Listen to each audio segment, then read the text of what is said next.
Yo, what is up, expanded family? I don't know how many of you heard the first track on this when I started this stream, but if not, you should go and listen to it. Its synth line is fucking sick, and has cool vocal too. So that's all good things about that. The stuff that we're listening to is this place called Awake FM, and if you like drum and bass, or maybe even if you don't, just go and drop them a subscribe. I'm apparently not subscribed on this account. I swear to God, I'm subscribed on another account. But as you saw, I actually Probably on my account. unsubscribed so that I could show you a demonstration of Yes. subscribing to this wonderful channel because these guys probably have the best drum and bass mixes on YouTube, and they have 1.7K subscribers. And they put up new content every 2 weeks or less. And he's making albums, and he uploads them in 320K for you to download. And like, I just don't understand how some people on the internet only have like 1,700 followers when they're really just doing a significantly better job than most people are doing in all regards. Thank you. So, to start things with a little levity, I saw this meme right before I came on here, and it brought up just an interesting concept to me. You know, the idea that we say that, like, in the beginning, like God said, let there be light, but he would have said that to himself like a weirdo. Who the fuck's he talking to? Why is he talking to himself? God must be a schizophrenic or something. Speaking of comedy, I was just reading a satire article, which I was reading through, and I'm like, okay, this where's the citing the sources? This has got to be satire, and I just missed the headline and shit. But it's Frito Lay changes colors of Cheetos to avoid association with Trump. Quote, Cheetos are now fluorescent green, though with the same great cheesy taste you know and love. People who love Cheetos suddenly reported feeling sick after eating them, and we finally realized it's because they reminded them of who the leader of our country was. It goes Sounds in, pretty he's like, satire. it is satire. And I was like, come on, man, really? I mean, companies have taken major political stands, but really? Donald Trump Jr. had a good post today. He said, like, if you got a problem with people like tearing down these statues and shit, Hmm. just join with me in basically an initiative to basically put law into place that if you tear down one of these old statues, it gets replaced with a statue of Donald Trump, and they'll quit tearing down statues immediately. Yeah, And no it's, doubt. Good he's call. totally right. Like you wouldn't get any Donald Trump statues up with that, and he knows that. But you would get them to stop tearing down the other ones. Yeah, So no doubt. Willis said tragedy plus time equals comedy. Very true. yeah, it seems that way a lot of times. Seems that way. Sometimes you just need a little Yeah. time in between tragedy. I think maybe if we fucking give it enough time, so the equation is true. Just one of the variables sometimes needs to get pretty large. Yeah. Brittany said she's doing it on my mouse. She's doing okay, integrating still from way too much acid, but I'm okay. Dude, way too much? That's nothing, Brittany. Come on, for you? I've definitely had some times where the integration period was really long. My longest integration period of an LSD generated lesson was 17 years. Really? Like you It said, something you're constantly pondering for 17 years till it clicked after an experience? pretty much. It was kind of Cool. like the whole of what I really think like LSD was pointing towards, which was like massively helped me engage my logical mind to see how much it was limiting me. Mm. So, but it took like a long time. Like I didn't even know I was working on it most of the time. But kind of like the Mm. tragedy plus time equals comedy. It's a laughing matter to me now because I can look back and see how like wow, I was actually like pretty dedicated to working on that for that entire period of time. I just probably for at least like 15 years of that had no idea I was actually working on that. You know what I mean? Yeah, makes sense. So I think that's like I think that's why like other people's perspectives, especially if you're doing like psychedelics, people who have done psychedelics a lot, or people who are good dream analysts or symbol analysts, they can help you in basically the exact same way. That it's really hard to integrate a lesson from psychedelics if you don't even know you're being taught it. You know what I That mean? makes sense. But Yeah. if someone can be like, "Have you thought about it this way?" and you're like, "Fuck, that actually kind of makes sense." No Like that doubt. can speed up the process of resolving it so much. Yeah, Just yeah. literally having the idea that like, yeah, actually I should think about things in that way. I was not going to do that. Which is So interesting for people who take the time to actually write down their experiences and share them. You get a lot of, I mean, depending on the group you're sharing with or who you're sharing with, you can get a lot of really profound insights into things it may have taken you years to come across or think of yeah, if you share them in the right place, you can get in the right incredible place. constructive criticism on your Yep. creative work. Yeah. Basically, because that's really what it is, you know what I mean? In many ways, like when you're explaining a psychedelic trip to someone else, you're kind of like writing a book, and it's like a fiction book that's rooted in truth, you know? And if they're not Mm. able to like look at the fiction and be like, "Oh, I see what you're saying there with that," then it's basically just like a bunch of guised green language, or well, green language comes from Elizabethan linguistics, and the idea of basically, saying something without saying it, so that you have said something. uh Edward Kelly has a poem called "On the Philosopher's Stone," and in that, the very last stanza of it, he says like something to the idea of basically that, like, if what I've written here, you don't bend it with your brain, you don't like take the time to twist it around and think about the symbols and stuff, is probably what he's saying with that, then I've said nothing, although I've said too much. So he's directly alluding to the idea that, like, I've said a lot of stuff here, but I didn't fucking say anything at all. Like, you're gonna have to abstract it from all of this, and this is like very much so. It's just the epitome of green language, I mean, except to the point that he's actually like literally saying like, I hit a bunch of shit here, you know, which is Yeah. not the standard. Normally it was like totally not allude to it at all, but I'm talking Yeah. directly about some affair the queen is having or something. But Yeah. Yeah. it didn't say nothing about a queen.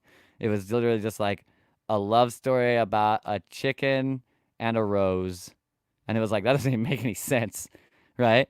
But like But then they he's, tell the story and you're like, okay, yeah, I totally get it. The chicken and the rose, there's a lot of good lessons there. But actually, the rose was the queen, and the mm, chicken was some fucking random dude that everybody called Richard the Bird-Legged or something like that. You know what I mean? Just some random yeah. shit like this. And if you know that there's like this person who was kind of like looming around court, but was in the backside, and this isn't a real story, I'm just kind of making one up. But there Yeah. was like Yeah. this person that was, it's a lot like a lot of the stories. So there was this person looming around court that like everybody knew him as Richard Goshanks or whatever, but in small groups of his despisers, they called him Richard the Bird-Legged. And this individual writing this was one of his despisers, so he metaphors him as a chicken. You know what I mean? And so it's this love story of the chicken and the rose, but really what he's talking about is literally like outing the queen for having an affair behind the king's back and shit. Yeah. You know what I mean? But so like, Well, so stuff like that, being able to take old parables or written stories and knowing the actual historical context surrounding that story gives so much more depth and meaning and layers to things. Like, there's a lot of things out in the Hebrew text and even things that Jesus is supposed to have said, where he said, like, no one knows the day or the hour except my Father who is in heaven, that whole thing. But really, what he's saying is that if you know the cultural context, they knew the times and the seasons. They studied that very, very well. There was a very short window during one of the holidays that Christ could return or the Father could return or whatever. And mhm. what he was saying is that the priests go out, there's a 2 day window, and they don't know the exact day or hour because it's a 2 day window, but they wait until two priests from different places can sight the full moon on this day, and they do know when it is. They just don't know. They know it's within a 2 day window. So that statement gets blown out of proportion. Well, nobody knows when the Lord's coming back. Actually, I figured out the equation. It's not that hard. I mean, it took a lot of studying, but like you can figure out the equations and the times and the seasons, and people know this. It's Yeah. just, you just take one little thing out of context and don't study. Joseph's in here, and Lucinda and Sam and Willow and Brittany, and hello everyone. And while you're talking, Joseph said, "Zach, you must have my babies." So I think he likes poetry. Yeah, this kind of stuff like that green language is all over inside of the Bible and really all esoteric stuff like that. But specifically the Bible. I mean, the Bible, the Western mind uses at this point in time is generally the King James version. King James was very much so one of these writers. I mean, outside of writing the Mm-hmm. Bible, he also wrote one of the foremost books of the time on demonology. So he's kind of writing for both sides.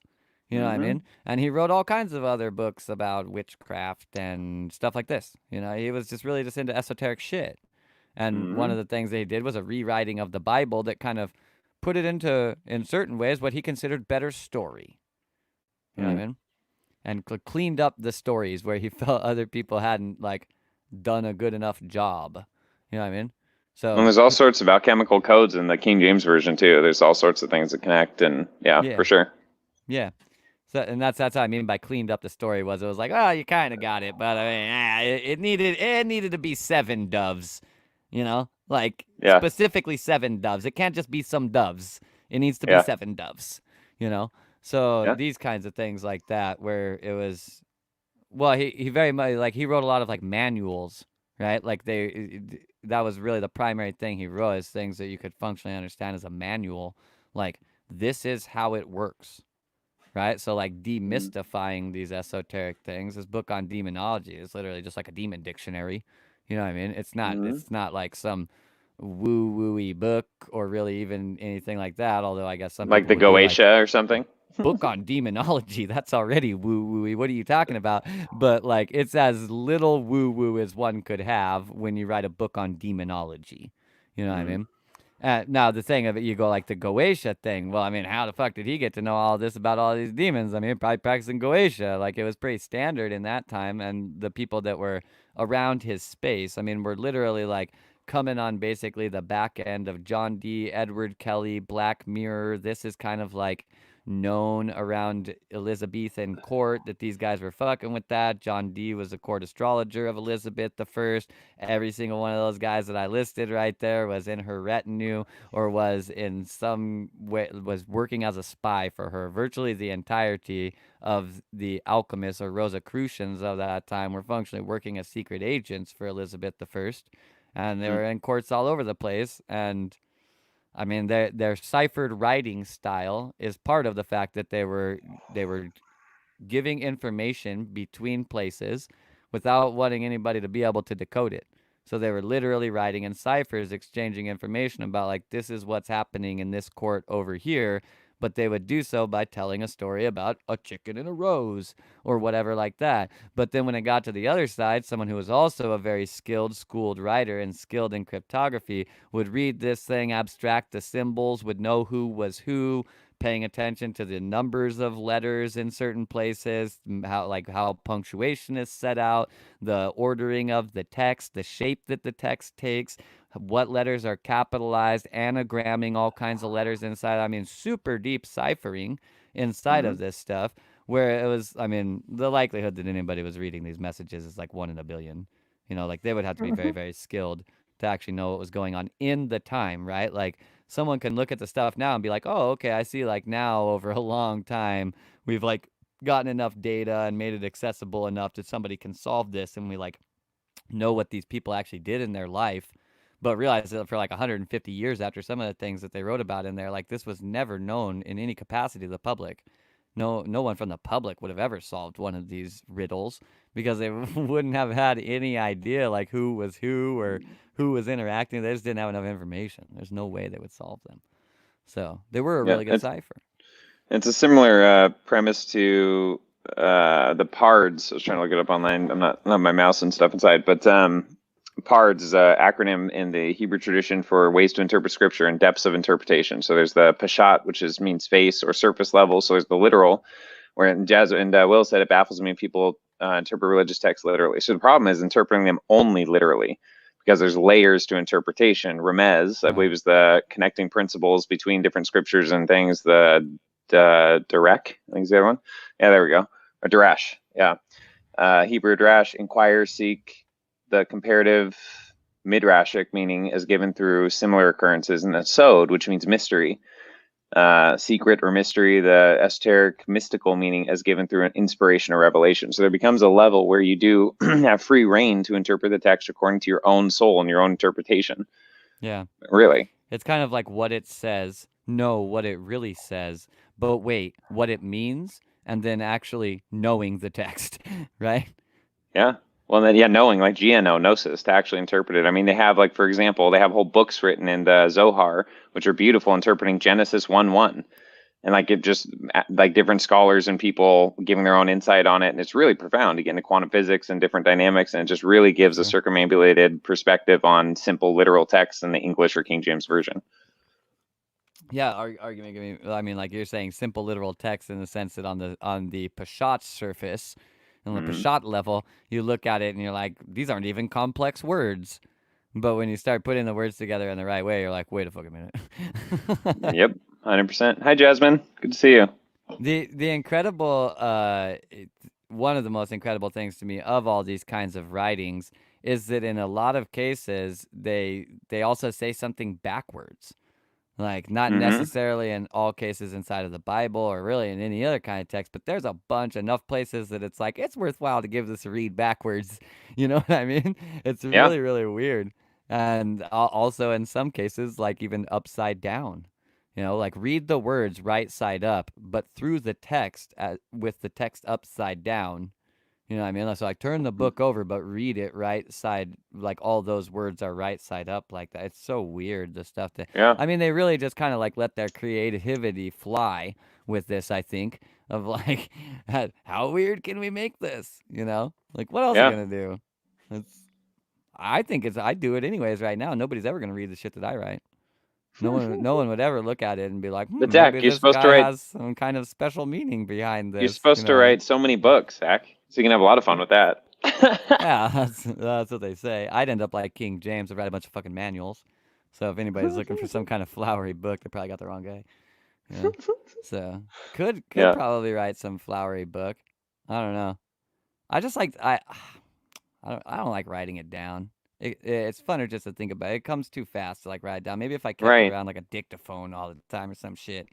You know what I So mean? I've got a pedal to transcribe a bunch of stuff I've just spoken about in audio journals and thoughts and processes, and to be able to the pedal, the more you press on it, the more it slows it down or speeds it up. What pressure you put on it. So time to actually dictate something out Mm-hmm. or transcribe something out or whatever. Um, I don't know. There's value. There's definitely a season I'm going to be in my life where I'm going to be writing a lot because I see a lot of value in it, being able to slow down and take those thoughts and then frame them in words that are incredibly distilled but poetic still, just like have that be the whole, but not as poetry, but really it's a coherent flow of expressive words and imagery and to convey those concepts. I mean, I see the value in that. It's just not where I'm at right now. Yeah, like poignancy, Poignancy like and exactly what drama you want and to say. narrative. I mean, especially doing like Yeah. fiction books, like being able to do a fiction book or something. There's so much, like Lord of the Rings, and there's so many things that can come through fiction. All sorts of alchemical realities and metaphor, and then that can be applied a lot of different ways too, when it's through story or fiction. So I don't Yeah. know, writing's cool, man. It definitely is. I mean, there's certainly a lot to it, and we are in a certain way like unique from like all of the animals of the planet walk and move, and it seems that they think and they make noises with their mouth, and maybe they even have their own language, but most of them do not write. Speaking of noises with their mouth, not just animals but people, Sam sent us a clip of her husband playing the Jew harp. It's awesome. So please keep sending clips in. We're building a bank of sounds, and we're going to be creating music for the community, and that will definitely be included at some point. So the sooner you guys get those in, the sooner they'll be in songs, and that's awesome. It's a great, really awesome thing we're doing here. Yeah, can't have too many sounds really. Yep. And it's really good too, actually. For playing the Jew harp, that's not an easy instrument to play. Yeah, I don't really know. Like you just like you hold it in like your teeth or something, right? Google it. It's literally called the Jew harp. I think it's a jaw harp. Oh, that's right. Sorry, it's called the Jew harp. I think it's sometimes referred to, or It maybe is that's just sometimes me. referred to as a Jew's harp. Me just being racist. I don't know. Yeah, it's a Jew's harp. Other names jaw harp, but There you go. that's kind of. I guess that's probably racist, right? To call it a Jew's harp. I guess unless they started calling it that because they wanted to claim the instrument or something, then I They guess don't have a problem whatever. with being called Jews, though, right? I don't think so. Well, I mean, they're like Jewish, and that's just short. It's like What's the calling me difference? American. You know what I mean? Like I Yeah, don't care whether right. you call me an American or American. You know what I mean? I'm trying to think what the proper or what would be the proper dynamic in that Hebrew. Either Hebrew origin Jewish, I think, is a conglomeration of everything that's descended from Hebrew, whereas Hebrew would be like Hebrew's a true blood language, lineage. though, technically, isn't it? Hebraic, easily in Hebrew, but if you're a Hebrew, I forgot what the actual breakdown of that word was. I think it's like one that crosses over Yeah, because I it's the guess there people who is an crossed over the river. ethnicity of Hebrews. Yeah. Uh, Yeah, type in what's the difference between Hebrews and Jew? See if it actually returns something interesting. Hebrews and Jews. Bernie says she called them a juice harp for years, not knowing any In better. short, all Jews are Hebrews, but not all Hebrews are or were Jews. Oh, so it's the Is other way basically around. the idea. So what's the original Jews then? What is the original Jews? Yeah, that Hebrew is the original. What are the original? They're just saying that The not all original Hebrews are Jews Jews. are descendants from the tribe of Judah. Oh, okay, so it sounds like if you call someone a Jew or a Hebrew person a Jew, then that actually be a compliment because Hebrew could be not all Hebrews are Jews, but or was it? Well, if Yeah, they agree with, you know, the internet descendants of terminology. Judah, then, Oh, that's true. Yeah, Judah, Jewish. Yeah, but like, well, it says, since Jacob, Israel, and the other 10 tribes were not descendants of Judah or inhabitants of the southern kingdom, it would be inaccurate to call them all Jews. gotcha. Yeah, that makes sense. That's where their split would be when they split kingdoms. Yeah. Yeah. Tribe of Judah. David of the tribe of Judah. And Jewish is a word used to refer to everything that relates to the culture and religion of Jews, while Hebrew is also used to refer to the Jewish people or the Israelites, but is also the name for their language. So, yeah, they're just named after their language, which kind of makes sense if you understand Hebrew too, because their language isn't just like, hey, here's a bunch of symbols that you can associate with letters and make noises with. They're like, actually, no, this is how it works. It's like Yeah. this. It's shaped like this. It's Yeah, it if you kind of actually get into the Kabbalah and the original or the modern script for Hebrew, all those actual letters correlate with star constellations. There's another book, I forgot the name of it. It's an old one. Seven's out in his show too. I got off archive.org. It was written in like the early 1900s, I think.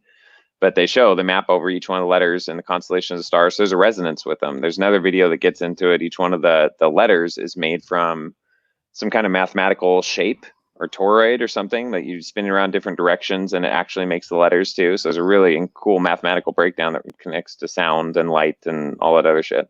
So I mean, they yeah. talk about in the Native American traditions, when they lose their language, they lose their culture because it's carried through sound and resonance too. And that's one of the things they did when they institutionalized them and forced them to go to American schools. They refused to let them use their language and literally bred it out of them through indoctrination.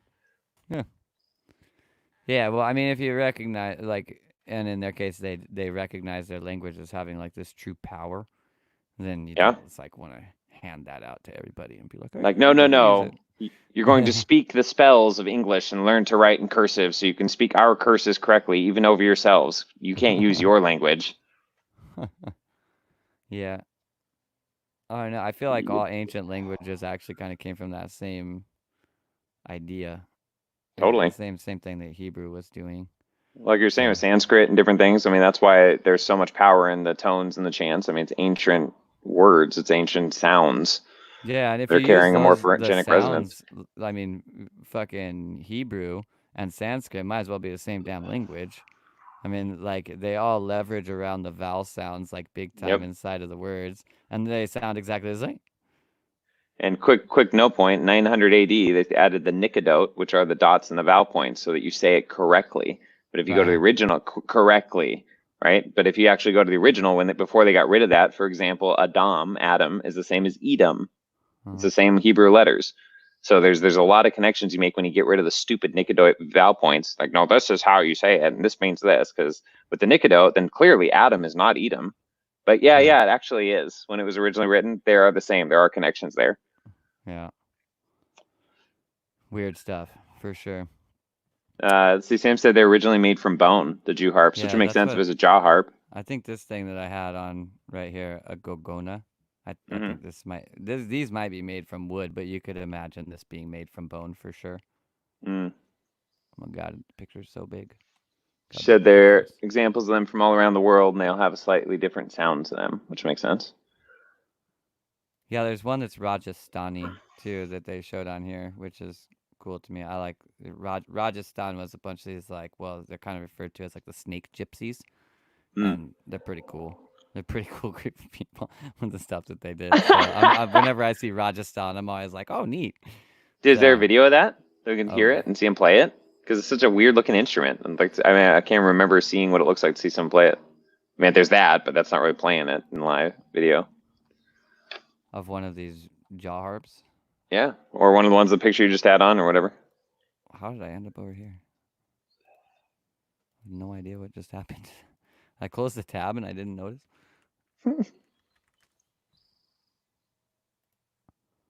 video of that. I'm sure there's a video on YouTube of somebody playing a jaw harp. Yeah, that shouldn't have any copyright issues. This guy says how to play the jaw harp. We'll listen to this one instead though. This guy looks funny while he does it, and his wife's like cooking in the background. Even better. Awesome. This has 2.5 million views. I bet you when she was cooking this thing in the oven, that you will see here in a second, when he was filming this video, the last thing in her mind was like, I bet he's gonna get 2.5 million views on No this kidding. thing. Yeah, There is no fucking way. She was Yep. sitting there looking at that thing, thinking that was even remotely a possibility.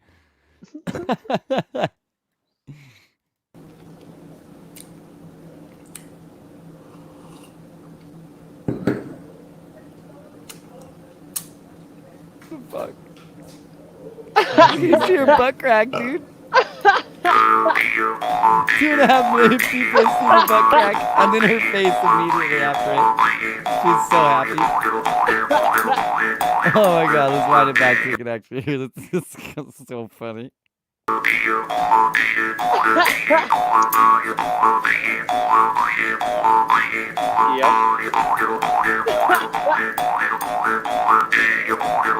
I like that little bounce in it. So I wonder if you make sounds with his mouth too, like actual sounds with his voice. I'm willing to It bet the changes a shape bit. of your mouth is kind of acting like a drum. Yeah. With it.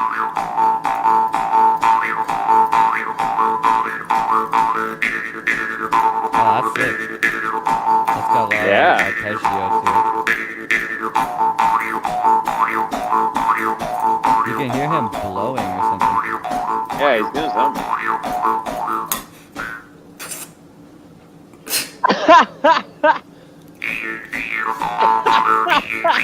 Awesome. Well done. Dude, we should sample this video. That arpeggio that he had here around 46 seconds was sick. Yeah, we do a whole Jew Harp video. Put that in, put the one from Sam in, other synth tracks.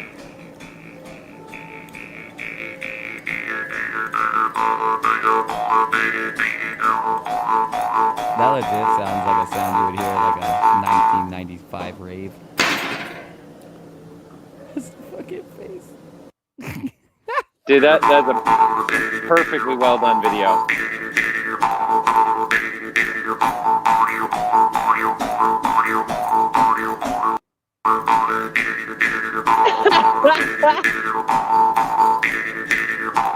Like he's really thinking about the sounds he's making or something. Or he's just being funny. Yeah, one or the other, but the sound that was right here is amazing, dude. Yeah. Yeah.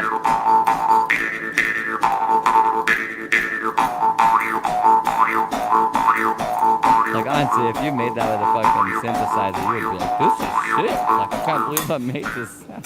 This is so great right here. That would be so good, too, for, like, a fucking just a really stupid drop. You know what I mean? Totally. Yeah, like, this yeah. is going, and then he's fucking kick. Awesome. Yeah, that's awesome.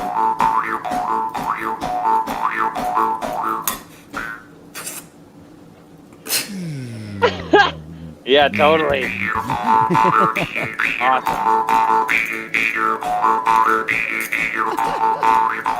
I can't believe his wife's back here with her ass cracking, and now he calls it out, too.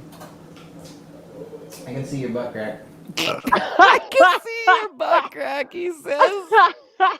And he doesn't like, oh, hold on, I'll re-record this. I'll wait a second. He's just my like, yep, I can see your butt crack. All right, I'm gonna play, and we're gonna post it. And then he gets Awesome. 2.5 million views. Oh Awesome. my gosh, dude. So this was posted in 2013, and I hate to report that these two individuals broke up in 2015. Yeah, I was gonna say. I'll see That's why the when comments are together. turned off, dude. Probably. Because they're like, what the Yeah, fuck? I could see crazy your butt ass crack crack. comments. And he was like, look, don't be looking at my wife's ass crack. And they were like, fuck you, why'd you post this? It's like the reason for their divorce. Like I have all this other shit going on, Yeah. but that's the one. That's the reason. He posted pornography of me on the internet without my consent. And Boom, pointed she out. took all of his money, and that's why he lives in the forest now. This is another Those one are of his his other videos. videos? Yeah, right here. He's doing some hand drill fire on the spot in 2014. Dude, why didn't this guy keep going with the YouTube channel? What is he No thinking? kidding. What is he thinking? He had 2.5 million views on this bad boy right here. And then, so hang on, let's go through these videos over here. I mean, 5 months ago, 4 years ago, 6 years ago, 7 years ago, 7 years ago. Okay, I see what happened. So he posted this, got 2.5 million views, was like, what? I'm famous. And then he posted this and he was like, 1 million views? That's not as good as my last one. 500,000 views? That sucks. I only got 35,000 views on my hand drill Wow. fire thing. And then over here, he's like doing this again. And he just, you see what happens here? Like this is how somebody just loses steam right there. Yeah. He You know, peaked early. you know what's funny? He peaked in elementary school. So think about that. That really. So if we're doing some of the things we're doing for micro content, some of the things that can get the most attraction is just funny ass shit. And we've done a lot of funny shit on the show. You know, just silly shit. Funny is That'll like literally the best thing to get any type of outreach, really. So, really, none of these videos that I highlighted, none of these did any good. The only reason these got views is because this one got 2.5 million views 7 years ago, and people subscribed. And if he was smart, like, oh, check it out. If he was smart, each one of those videos, whatever he's talking about, he'd also throw in some film of him playing the Jew harp. Every one, in some funny ass weird way. I feel like then there'd be he some wouldn't have continuity. done this stuff at all. He would have just kept playing the jaw harp. That would have been the thing to go with, really. Like, the people who came to his channel didn't care about campfire cooking. You know? That's not what they were here for. Hey, check out, I just sent you a message of another video that I posted here. It's one I recorded 2013, I think same time, which is kind of funny, at Pike's Place Market, of this group that was playing down there. It's a really beautiful song and really cool people. Didn't you post this on Facebook today? I did. There's a 99.9% chance everybody here has already seen this. Oh, I guess. That, right? Oh, I guess so. It's still really good. It's a really good video. If you want stuff for the podcast, you should not show it to people before the podcast. Well, in that case, we do have that that one I sent you a little while ago, or a couple days ago, of the lasers underwater from that Smarter Everyday you didn't channel. End up watching that night? I didn't, no, because I was like, oh, maybe we'll watch it on the show, and then we did, and I forgot about it. Because the ones I watched on the show, I watched earlier in the day and then sent you, I rewatched them on the show, which is fine, but it's not as exciting. Where was this fucking thing? I have to find it. It's days ago. Yeah. Well, no, I just sent it to you in Messenger too. Oh, the laser one. Yeah, the laser one. Jasmine said, I feel like this is something Chris would love. The Jew harp? Yeah. Actually, it'd be fun for kids. You never know. Kids get into stuff and then they get disinterested, but you know, sometimes they really get into it. Maybe Chris will be like the best Jew harp player the world's ever seen. You never know. Yeah, I think it was, I mean, like, I don't really know how old Chris is, but some concern could be raised for the putting metal in the mouth, and then it's like moving around a lot. You could get your tongue pinched and stuff like this. I don't think anybody should baby their kids. I wouldn't care about this for my own kid. I'm just raising this concern in case a concerned mother would care. You can get one of those bone ones or wood ones. It'd be so bad.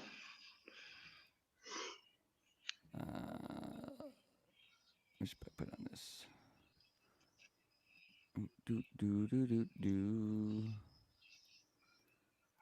So this is a complete fucking tangent, but this is a video about what happens to lasers underwater. Yeah, from Jew harps to lasers. Jew harps, lasers, it's the same thing. It's all really just waves. Anyways, yeah, we're gonna watch this video, and then I'll probably be back to like comment on it for a moment, and then I'm gonna head out, and Aaron will either do stuff or he will also head out. I'm not sure yet. But let's watch lasers underwater instead. Here we go. Hey, it's me, Destin. Welcome back to Smarter Every Day. If you can't tell, I am on a kayak here, and we have a light on the kayak. I guess it was a week ago I uploaded a video to the second channel, and we were trying to fish, right, Trent? Yeah. Yeah, you're over there. I'm over here. So we were fishing because we've been working hard, and we just wanted to relax.